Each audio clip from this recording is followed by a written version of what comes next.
बाबा जी और हुजूर जी की प्यारी साध संगत जी, राधा स्वामी जी संगत जी, हमारी आप सबसे एक विनती है कि इस सत्संग को अंत तक पूरा सुने जी, और कमेंट में अपने शहर का नाम भी जरूर लिखें जी, जिससे हम जान सके कि बाबा जी का सत्संग कहां कहां से सुना जा रहा है। जरा एक पल के लिए अपने मन की सारी आवाजों को शांत कर दीजिए और अपने हृदय से एक प्रश्न पूछिए। अगर आज रात यह शरीर छूट जाए तो मेरी आत्मा कहां जाएगी? क्या वह शांति की ओर जाएगी या पछतावे की आग में जलती रहेगी? यह प्रश्न डराने वाला नहीं है, यह जगाने वाला है। क्योंकि मनुष्य जीवन की सबसे बड़ी भूल यही है कि वह मृत्यु को दूर की चीज मान लेता है। हम रोज कहते हैं अभी तो बहुत समय है, पर आत्मा जानती है कि समय किसी के लिए नहीं रुकता। आज का यह सत्संग नरक की कल्पनाओं के लिए नहीं है। यह सत्संग उस सच्चाई के लिए है जिसे हम जानते हुए भी अनदेखा करते रहते हैं। क्योंकि जब तक कर्मों का परिणाम सामने नहीं आता, तब तक मनुष्य स्वयं को बहुत चालाक समझता है। नरक क्या सच में होता है? बहुत लोग कहते हैं नरक वर्गक सिर्फ डराने की बातें हैं, पर सत्य यह है कि नरक कोई कहानी नहीं, कर्मों का हिसाब है। जैसे खेत में बोया गया बीज समय पर फल देता है, वैसे ही जीवन में किए गए कर्म मृत्यु के बाद फल देते हैं। नरक कोई एक जगह नहीं है जहां आग जल रही हो। नरक एक अवस्था है, वह अवस्था जहां आत्मा अपने ही कर्मों से बंधी हुई होती है, जहां आत्मा रोती है पर आंसू नहीं होते, जहां आत्मा चिल्लाती है पर आवाज नहीं निकलती। सबसे भयानक बात यह है कि नरक में आत्मा पूरी तरह होश में होती है। वह जानती है कि उसने क्या गलत किया, किसका दिल दुखाया, किसे धोखा दिया और गुरु की बातों को कितनी बार टाला। नरक की शुरुआत मृत्यु के बाद नहीं, जीवन से होती है मेरे प्रिय सत्संगियों। नरक की तैयारी मरने के बाद नहीं होती, नरक की तैयारी जीवन में होती है।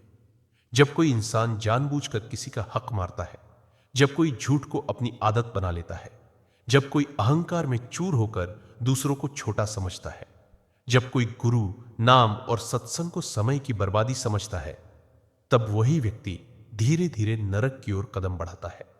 ऐसे व्यक्ति को बाहर से भले ही सुख दिखे, पर भीतर उसकी आत्मा पहले से ही जल रही होती है। बेचैनी, डर, क्रोध, ईर्ष्या, यही नरक के शुरुआती दरवाजे हैं। मृत्यु के बाद आत्मा की स्थिति जब शरीर छूटता है, तब मनुष्य नहीं, आत्मा आगे बढ़ती है। उस समय कोई रिश्तेदार साथ नहीं जाता, कोई धन काम नहीं आता, कोई पहचान नहीं रहती। आत्मा अकेली खड़ी होती है और उसके सामने केवल कर्मों का हिसाब होता है। जो कर्म अच्छे होते हैं वे आत्मा को हल्कापन देते हैं, और जो कर्म बुरे होते हैं वे आत्मा पर बोझ बन जाते हैं। बुरे कर्म आत्मा को नीचे की ओर खींचते हैं, डर, अंधकार और पीड़ा की ओर। नरक की सजा कैसी होती है? नरक की सबसे बड़ी सजा आग नहीं है, नरक की सबसे बड़ी सजा पछतावा है।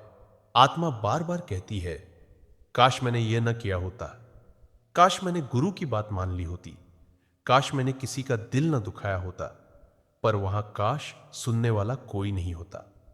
नरक में आत्मा को वही महसूस कराया जाता है जो उसने दूसरों को महसूस कराया था।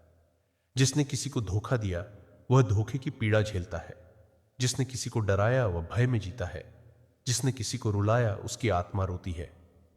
एक सच्ची साखी, सेठ और उसका अंत। अब मैं आपको एक साखी सुनाता हूं जो इस सत्य को और स्पष्ट कर देगी। एक नगर में एक बहुत बड़ा सेठ रहता था। धन की कोई कमी नहीं थी, पर स्वभाव कठोर था।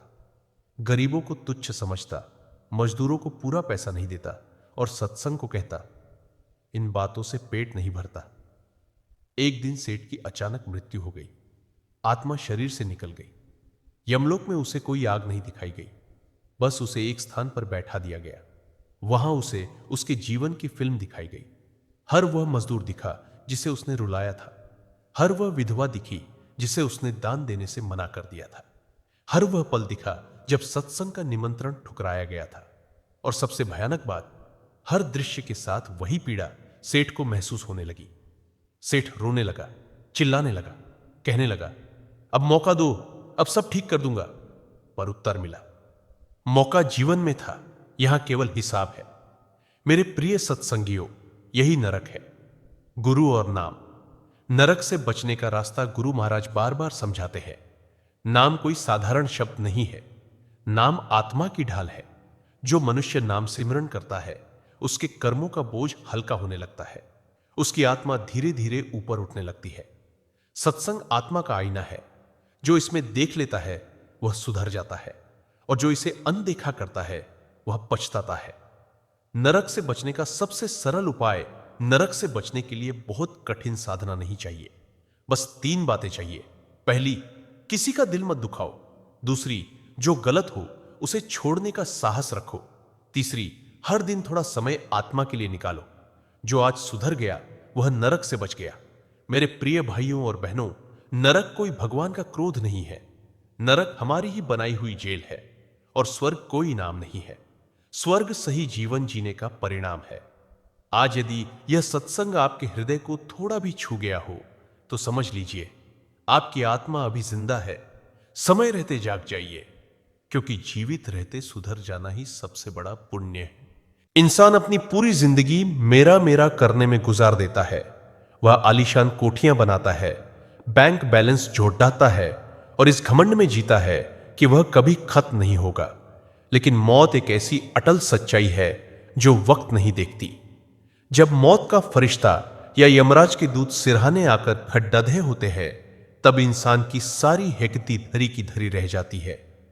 साखी की शुरुआत उस खद्दी से होती है जब आत्मा शरीर के पिंजरे को छोड़ने की छटपटाहट में होती है। यमदूतों का रूप इतना भयानक होता है कि उनके बद्धे बड्ढे दांत, अंगारों जैसी लाल आंखें और हाथ में लोहे के भारी मुदगर देखकर ही पापी जीव के प्राण सूख जाते हैं। जैसे ही प्राण गले में अटकते हैं, उसे अपनी पूरी जिंदगी एक चलचित्र की तरह दिखाई देने लगती है। उसे याद आता है कि उसने कहां किसका हक मारा, कहां झूठ बोला और कहां बेजुबान जानवरों पर जुल्म किया।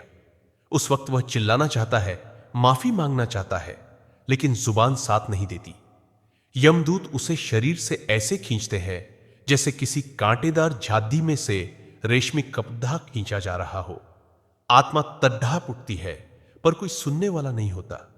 यह सफर शुरू होता है उस अंधेरे रास्ते का जहां न सूरज की रोशनी है और न ही अपनों का साथ। वहां सिर्फ आपके कर्मों की गूंज और यमदूतों की फटकार होती है। यमलोक के रास्ते में जब आत्मा आगे बढ़ती है तो उसे वैतरणी नाम की उस खौफनाक नदी का सामना करना पड़ दस्ता है, जिसका वर्णन सुनकर ही रूह फना हो जाए।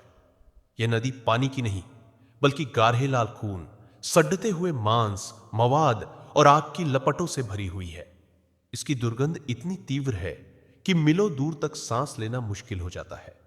जो लोग इस दुनिया में रहते हुए दान पुण्य से मुख मुद्दते रहे और जिन्होंने सिर्फ अपनी स्वार्थ सिद्धि की, उन्हें यमदूत इसी नदी के बीचों बीच फेंक देते हैं।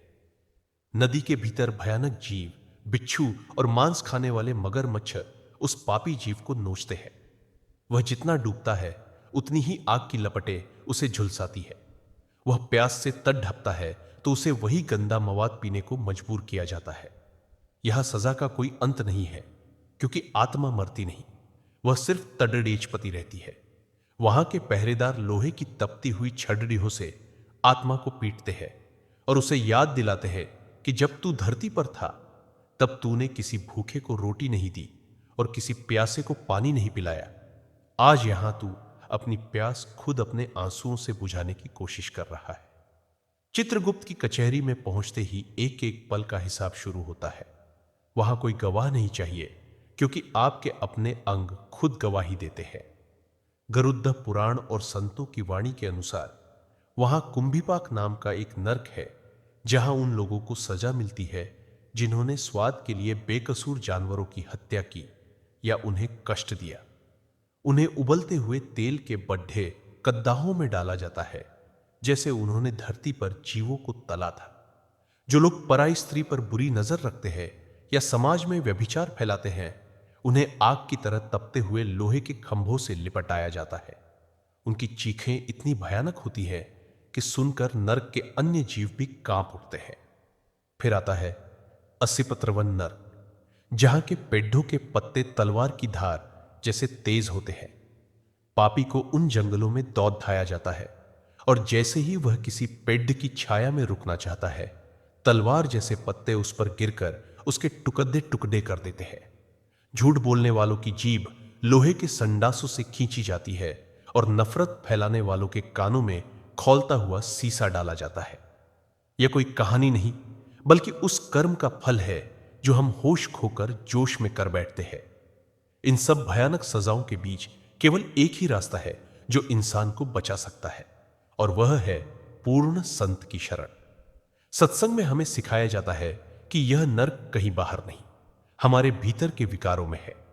साखी बताती है कि जब यमदूत किसी ऐसी आत्मा के पास पहुंचते हैं जिसने जीते जी अपने गुरु से नाम की दीक्षा ली होती है और सच्चे मन से राधा स्वामी या परमात्मा का सुमरन किया होता है, तो यमदूतों की जंजीरें अपने आप टूट जाती है। गुरु की भक्ति का प्रकाश इतना तेज होता है कि नर्क की आग भी ठंडी पड़ेडी डिएच जाती है। यमराज भी उस जीव के आगे सिर झुकाते हैं जो सुमरन और सेवा की कमाई लेकर आता है। गुरु महाराज कहते हैं कि पापी से पापी इंसान भी अगर सच्चे दिल से तौबा कर ले और मालिक की बंदगी में लग जाए तो उसके जन्म जन्मों के पाप कट सकते हैं। इसलिए इससे पहले कि मौत का बुलावा आ जाए और हमें उन काली कोठरियों में धकेल दिया जाए, हमें अपनी रूह को नाम के रंग में रंग लेना चाहिए।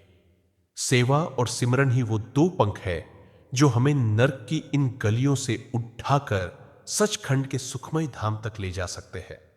ऐसी ही और रूहानी चर्चाओं, साखियों और सत्संग से जुड़े रहने के लिए आपके अपने चैनल को सब्सक्राइब करना न भूलें और घंटी वाला बटन जरूर दबाएं। जाते जाते अपनी हाजिरी जरूर लगवाएं। कमेंट बॉक्स में राधा स्वामी जी लिखना न भूलें। मालिक आप सबको खुश और तंदुरुस्त रखे। राधा स्वामी जी।